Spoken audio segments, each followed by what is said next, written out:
At my brother's wedding, my seat was a wobbly folding chair tucked out of sight, while strangers got front row seats. So during the toasts, I took back my $2,000 gift, grabbed the mic, and left the entire reception in shocked silence behind me. My name's Alex. I'm 31, single, and apparently invisible, at least to my own family. You wouldn't think so, considering I'm the one who helped pay off my parents' second mortgage, covered my sister's tuition shortfall, and lent my brother $5,000 2 years ago, when his startup was tanking. He never paid me back, by the way, but I didn't mind. I've done okay for myself. Quiet job in software, decent apartment, nothing flashy. I've always been the reliable one. The guy who shows up, foots the bill, stays out of drama. I never expected to be celebrated, but I sure didn't expect to be dismissed either. So when my brother Ryan got engaged to Taylor, a girl who once described my job as adorably average, I kept my mouth shut. Not because I liked her. I didn't, but because Ryan seemed happy. And I figured maybe if I played nice, she'd eventually stop treating me like I was part of the catering staff. I bought a suit, RSVP'd early, even offered to help out with last-minute wedding logistics. No reply. Not a thank you. Not a we've got it handled, just silence. At the time, I chalked it up to wedding stress. The week before the wedding, I stopped by my parents' house to drop off the $2,000 check I'd written as my wedding gift.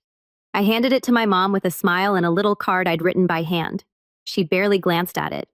Taylor's parents are covering most of it, she said, waving vaguely at the dining room covered in RSVP cards and half-glued centerpieces. They're a very involved family, very organized. She said it like that was some kind of warning. I should have known better. That tone always meant stay in your lane. The night before the wedding, they had a rehearsal dinner. I wasn't invited. When I asked Ryan about it, he muttered something about keeping it small and mostly wedding party only. I laughed it off, even though my gut twisted a little. I reminded myself it was his wedding. Maybe I was being too sensitive. The day of the wedding, I arrived early wearing the nicest suit I owned. I even brought a small camera to take casual photos. I was really trying to be supportive. The venue was stunning. I'll give them that. A lakeside lodge, sunlight bouncing off the water strings of white lights hanging from oak beams. But the moment I walked in, I could tell something was off. The usher looked confused when I gave him my name. He flipped through the seating chart twice before he pointed awkwardly toward the far back corner of the reception hall. "You're at table 18, I think," he said, avoiding eye contact. I walked over expecting maybe a quiet table for distant relatives or friends of friends. What I found instead was a rickety folding chair wedged behind a giant wooden column, half hidden from the rest of the room. The chair wobbled when I sat, and to my left, one of the DJ's massive speaker stands. It was like they found the one spot in the entire venue guaranteed to make you feel like an afterthought and assigned it to me on purpose. I stood back up and double-checked the place card. My name spelled correctly, no mistake. As I glanced around, I spotted some familiar faces. My cousin Josh and his fiancée had a prime table dead center. Ryan's old college roommate, who he hasn't spoken to in years, had a front row view. Even Mr. Benson Ryan's high school chemistry lab partner was seated next to the bride's aunt like he was royalty. I took a breath and walked up to the woman overseeing the seating. She wore a headset and carried a clipboard. Before I could speak, she pointed curtly. "Back there," she said, not even looking up. I said, "Actually, I'm just wondering if there's been a mix-up. I'm the groom's brother." That's when Taylor's mother, Malene, walked by and actually stopped to chime in. She gave me a once-over, lips pursed like she'd tasted something sour. "Oh," she said sweetly, "that was Taylor's decision." She said, "You weren't really part of their side of the family.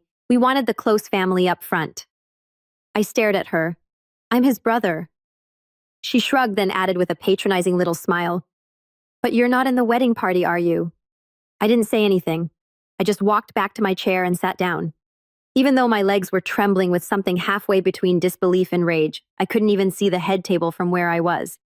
When the music started and everyone stood for the bride, I had to lean to the side of the column just to catch a glimpse. Nobody noticed me. Nobody cared. During dinner, no one sat at my table. Apparently, it had been reserved for overflow. The other chairs were empty. I spent an hour pretending to look at my phone, trying to keep my composure. But the boiling point hit during the toasts. Ryan's best man told a half-funny story about college. Taylor's sister gushed about how much Taylor had dreamed of this day since she was little. And then someone handed the mic to Taylor's father, who said, "We're so grateful to have every single person here with us tonight. Each and every guest here was chosen because you mean something deeply to Taylor and Ryan." That did it. I reached into my inside pocket and pulled out the card. I'd written. I tucked the $2,000 check inside.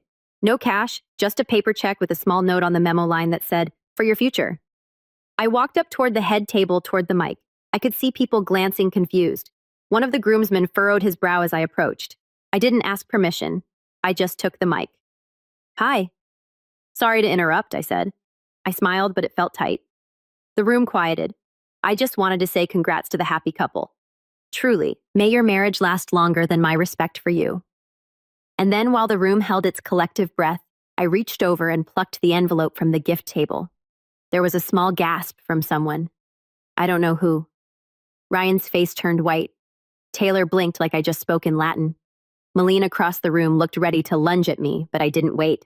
I set the mic gently back down. No dramatic drop, just enough to hear the soft thump, and walked straight out the door past the DJ, past the caterers, past the valet trying to hand me a ticket stub. I didn't stop until I hit the parking lot. And that's where things really started to unravel. I didn't drive off right away. I just sat in my car, hands on the steering wheel, watching guests file out behind me, like ants scrambling from a shaken hill. I can see faces peering through the windows of the lodge, murmurs is rippling across the crowd like I just yanked the curtain down on a play and revealed the whole thing was fake. Good. Let them talk. Let them ask why the groom's brother just took back his check and walked out mid-toast. My phone buzzed. First it was Ryan, just his name flashing across the screen. I didn't answer. Then came a barrage of texts. He texted, "What was that? You embarrassed me in front of everyone. We need to talk now." Then Taylor chimed in. "That was classless. This is my day. You've always been jealous. I see it now. You owe Ryan an apology. I tossed my phone into the passenger seat like it was radioactive. I wasn't going to dignify any of that with a response. At least not yet." Later that night, I stayed in a hotel. Didn't want to go home. I needed distance. I didn't even sleep. Just lay there staring at the ceiling, thinking about everything. Thinking about how long I'd been treated like a placeholder in my own family. How many holidays I spent quietly helping behind the scenes while Ryan got all the attention. How every conversation with Taylor had felt like a performance, where I was the janitor awkwardly walking through the middle of a ballroom. The next morning, I stopped by my apartment to shower and change. That's when the group texts started blowing up. Apparently, word had gotten around. A few cousins texted me privately saying they didn't know what happened, but they'd noticed how I was treated.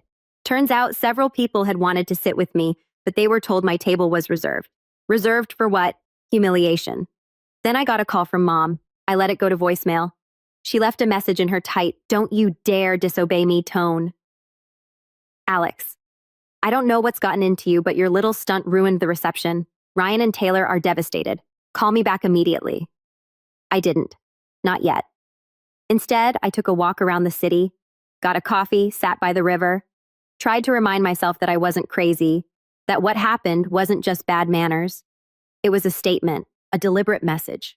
You're not one of us. It hurt more than I'd expected. And the worst part, I kept thinking about the little note I'd written in that card. It said, "Wishing you a love that lifts each other higher the way family should." It suddenly felt like a punchline to a cruel joke. By that evening, things had shifted. I logged into Facebook, something I rarely do, and saw the first wave of wedding photos flooding in. Professional shots, picture-perfect angles. Taylor's face plastered with that practiced pageant smile. Ryan grinning like he hadn't just watched his own brother walk out on him. But then the comments, it started small. Someone asked, "Hey, where's Alex in all the group shots?" Then another, "Didn't Alex give a toast? I thought I saw him up there." And slowly people began to notice. I didn't post anything. I didn't need to. The silence around my absence spoke louder than any caption could. That night, Ryan showed up at my apartment. I didn't answer the door right away. He knocked 3 times, then called out, "Come on, man, please." I opened it a crack. He looked exhausted, hair messy, shirt wrinkled. Not the confident groom I'd seen yesterday, just my brother looking smaller somehow. "Can we talk?" he asked. I let him in. He sat on the edge of the couch like he didn't know if he was allowed to get comfortable. I stayed standing. "I didn't know they were going to seat you back there," he said. I stared. "You didn't notice your own brother wasn't at the front, at a table sitting alone behind a column?" He rubbed his face. I was focused on everything else. Taylor's family was in charge of the seating. Her mom's obsessed with controlling every detail. I didn't want to fight her on it. I raised my eyebrows. "So you just didn't fight at all?" He hesitated. "I thought you wouldn't care. You always say you don't like attention." I laughed. A bitter, ugly laugh. "Yeah, I don't like attention. Doesn't mean I like being shoved behind the damn speaker like I'm an extra in your life." He winced. "Okay, that's fair." There was a long silence. Then he added, "Taylor thinks you owe an apology." I just stared at him. He looked up slowly. "I'm not saying I agree. I want things to go back to normal. I folded my arms. Normal is you taking and me being quiet about it. That's over. Another pause. Finally, he said, "So what now?" And that was the question, wasn't it? What now? After a lifetime of being the backup plan, the silent support, the forgotten brother who still showed up anyway. I hadn't decided yet. But one thing was for sure. I wasn't going back to the way things were. And Ryan knew it too. Because as he stood to leave, he turned at the door and said, "You really took the check." I met his eyes. "Yeah, I did." His voice dropped. "She's furious." "Her mom too." "Good," I said. "Maybe they'll remember that next time they treat someone like furniture." And with that, I shut the door. I didn't hear from Ryan for a few days after that, and honestly, I didn't expect to. The conversation ended with a kind of quiet finality, like we both realized we were standing on opposite ends of a bridge that had been slowly crumbling for years. And maybe I'd just been the first one to stop pretending it was still holding us up. But while Ryan kept his distance, Taylor and her mother, they went on a full-blown PR campaign. Suddenly, subtle little barbs started popping up on social media. Taylor posted a filtered wedding photo with the caption, "So grateful for the people who actually support our love." Malene followed up with one of her own. "You can't choose your family, but thank God we chose ours." Comments rolled in, some sympathetic, some confused. A few people tagged me with, "Where were you?" or "Did you leave early?" But I didn't bite. Instead, I decided it was time to stop playing defense. See, here's the thing. I didn't want revenge just to hurt them. I wanted clarity. I wanted the whole family to see what had really happened. Because if I've learned anything, it's that silence protects the wrong people. So I made a decision. I was going to take back the narrative, and I knew exactly how. A week later, I sent out a message to our extended family group chat. You know, the one where birthday wishes get forgotten, but passive-aggressive memes from aunts never stop. I kept it short. "Hey everyone, just wanted to clear the air about the wedding before any more stories spread. I was invited. I showed up early, dressed up, and brought a $2,000 gift. I was seated behind a column alone next to the speakers. When I politely asked if there had been a mistake, Taylor's mother told me I wasn't really part of their side of the family. So I left with my gift. Just wanted you to hear it from me, not whispers." Then I attached a photo of my name card table 18 crooked on the linen next to the towering DJ rig. I didn't editorialize, didn't get nasty. I let the facts speak for themselves. The fallout immediate. Within minutes, the chat exploded. "Aunt Linda, what, I thought you weren't even invited. Uncle Dean, that's disgusting. You're his brother." My cousin Jenna jumped in with a screenshot of the empty table. Then another cousin dropped a bomb. She'd overheard Taylor at the bridal shower saying, "We just need to keep his side low-key. They're not really photo material." Photo material. It was like someone lit a match in a room full of gasoline. People started calling Taylor out directly on her posts. Comment sections flooded with, "Wait, is this about Alex? And why would you treat family like that?" Taylor deleted 2 of her photos. Malene's account went private, but it was too late. Then came the group message from my mom. "Alex, that was incredibly disrespectful. We don't air family issues in public." I stared at it for a second before replying. "Didn't seem to bother you when they humiliated me in front of 120 guests?" She didn't reply, but other people did. Even some of Taylor's own relatives messaged me privately saying they were horrified and had no idea I'd been treated that way. One of her cousins, someone I'd only met once, wrote, "You were literally the only person who showed up early and helped set up chairs. This is insane. I hadn't even remembered doing that. I guess when you're used to being the helper, you don't clock it anymore." But now came the part one hadn't even planned for. Turns out Taylor's dad, Jeff, was a part owner in a business where I'd recently been negotiating a freelance contract. Nothing major, just a side project. But when he found out I was the brother who stole the spotlight, he told his assistant to pause discussions immediately. I only found out because the assistant forwarded me the memo by mistake. The subject line, "Do not move forward with Alex." Too much drama. That was it. I wasn't even surprised, just disappointed. Not because of the job, but because I realized they weren't done trying to punish me for having boundaries. So I decided to burn the last remaining bridge. I still had the card. The check had long been voided, but the note inside the one I wrote when I still thought this wedding would mean something was still folded neatly in my desk. I took a photo of it. Then I wrote a new one. I didn't send it privately. I posted it publicly. Here's what I originally gave my brother and his wife. Before I was treated like a wedding crasher at my own family's table. Before I was told I wasn't really part of their side. Before I was called classless for walking away from a situation where I was clearly not wanted. I've spent years putting everyone else first, paying bills, showing up, staying quiet. This time I chose myself. If that makes me the villain in your love story, so be it. No hashtags, no names, but everyone knew that post got more likes than anything I'd ever put online. Dozens of people reached out, some apologizing, some venting about their own family drama, some just saying, thank you for standing up for yourself. And Ryan, he texted me that night, just one line, "You really done with all of us." And for the first time, I didn't hesitate.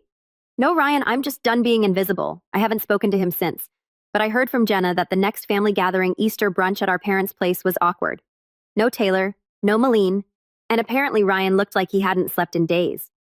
Meanwhile, I took that $2,000 and booked a solo trip to Japan.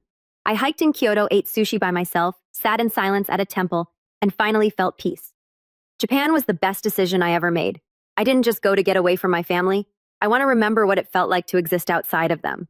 No passive-aggressive phone calls. No group chats filled with birthday messages to people who forgot mine. No guilt-tripping from people who only knew how to take. Never give. Just me. In Kyoto, I wandered alleyways lined with wooden houses, their bamboo fences draped with moss. I drank matcha in the mornings and watched temple bells echo across stone courtyards. I hiked through the Fushimi Inari gates in complete silence, red arches stretching out like a spine into the mountain, and in that quiet somewhere between breath and sweat and the sin of pine, something in me clicked back into place. I was no longer angry. I was just done. While I was away, I got only one message from my family. A group text from my mother with a blurry photo of my niece holding an Easter egg and the caption, "We missed you." I didn't respond. Not because I didn't love my niece, but because I knew what my mom really meant. We missed what you used to do for us. We missed the version of you that didn't fight back. The version that smiled politely when seated behind a column. The version that wrote generous checks with no expectations. The version they didn't have to consider because they assumed he'd always just be there. But that version of me was gone. When I came back from Japan, my apartment felt different, like it actually belonged to me now.